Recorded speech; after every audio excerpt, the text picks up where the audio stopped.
Hello friends, welcome to code lab. आज हम देखने वाले हैं रिएक्ट 19 के रिलीज के बारे में। तो क्या कुछ नया है वो देखते हैं। दिसंबर 5 अपडेट डेट है। So finally react 19 is now stable. तो ये देखते हैं इसमें क्या क्या चीजें हैं और क्या क्या न्यू अपडेट है हमारे लिए। जितने भी फ्रंट एंड डेवलपर है उनको पता है कि रिएक्ट कितना पावरफुल टूल है फ्रंट एंड बिल्ड करने के लिए। और अभी एक मेजर अपडेट आया है कि जिसकी हेल्प से हम एसईओ ऑप्टिमाइजेशन भी कर सकते हैं। तो सबसे पहले देखते हैं क्या नया अपडेट है। यहाँ पे एक मेजर अपडेट है एक्शन के बारे में। A common use case in React app is to perform a data mutation and then update the state in response. Basically इसमें क्या है कि हम अगर कोई एपीआई कॉल करते थे, लेट्स से कोई बटन है, वो बटन क्लिक करने पे कोई एपीआई हिट होती थी, तो हम क्या करते थे, एक स्टेट बनाते थे जिसके अंदर हम लिखते थे कि अभी एपीआई कॉल नहीं हो रही है।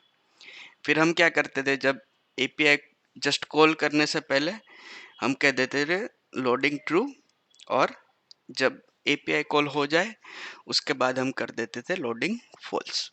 ठीक है, तो जब तक एपीआई कॉल हो रही थी तब तक लोडिंग शो करने के लिए हम एक इस तरीके से यूज स्टेट का यूज करते थे। ठीक है, देखो यहाँ पे एक यूज स्टेट बनाया, इसकी वैल्यू अभी फॉल्स है, इसको यूज किया हमने इस बटन में। ठीक है, अब जब बटन क्लिक होगा तो क्या होगा कि एपीआई कॉल करने से पहले हमने कर दिया ट्रू। ठीक है, तो ये क्या हो जाएगा, डिसेबल ट्रू। तो जब तक एपीआई कॉल हो रही है तब तक ये बटन हो जाएगा डिसेबल, और एपीआई कॉल होने के बाद हमने इसको कर दिया फॉल्स, तो ये वापस अनेबल हो जाएगा।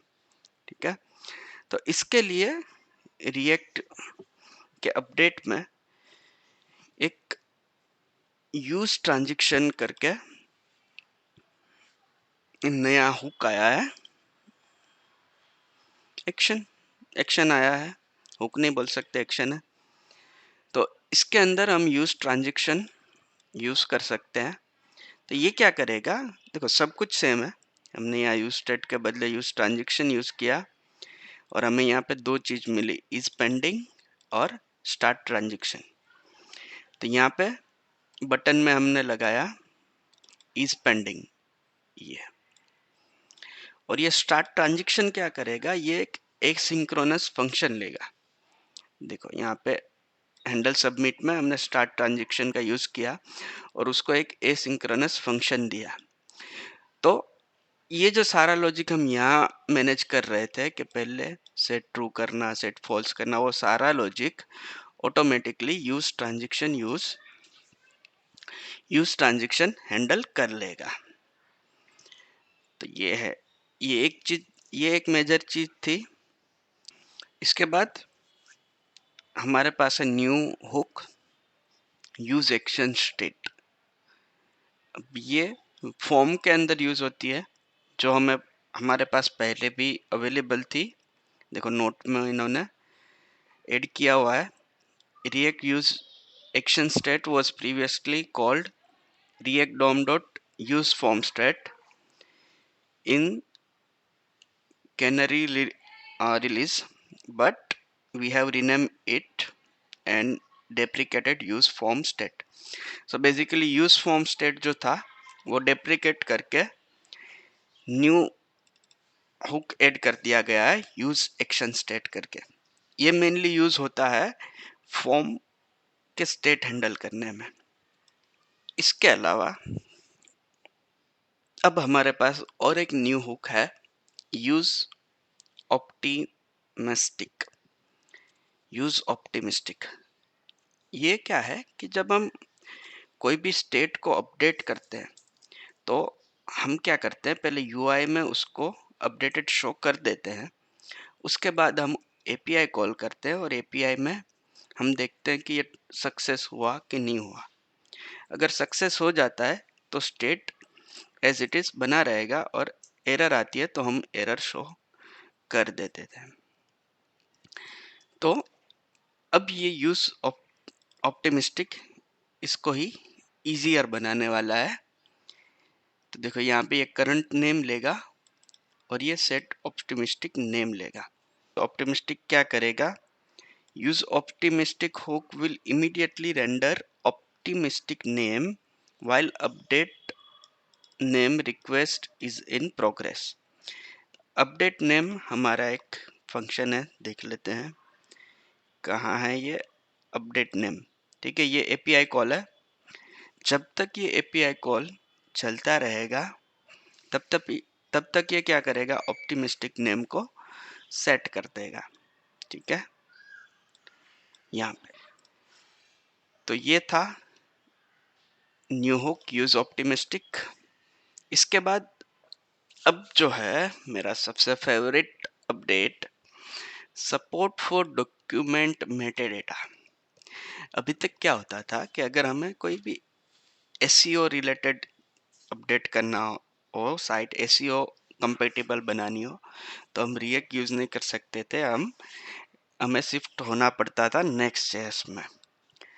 बट शायद इसके बाद हो सकता है कि हम रिएक्ट में एसईओ कंपेटिबिलिटी देख सकते हैं।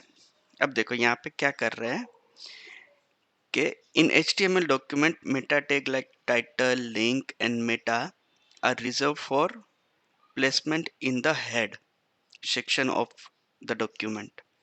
In React, component that decides what metadata is appropriate for the app may be very far from place where you render head, or React does not render head at all।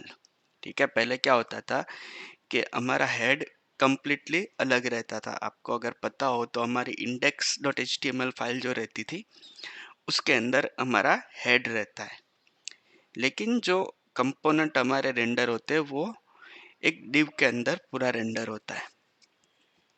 तो यही ये चीज कह रहा है कि हेड बहुत दूर होता था, या तो फिर रिएक्ट हेड रेंडर ही नहीं करता था। तो in the past thus elements would need to be insert manually in an effect or by library like React Helmet, and required careful handling when server rendering a React application।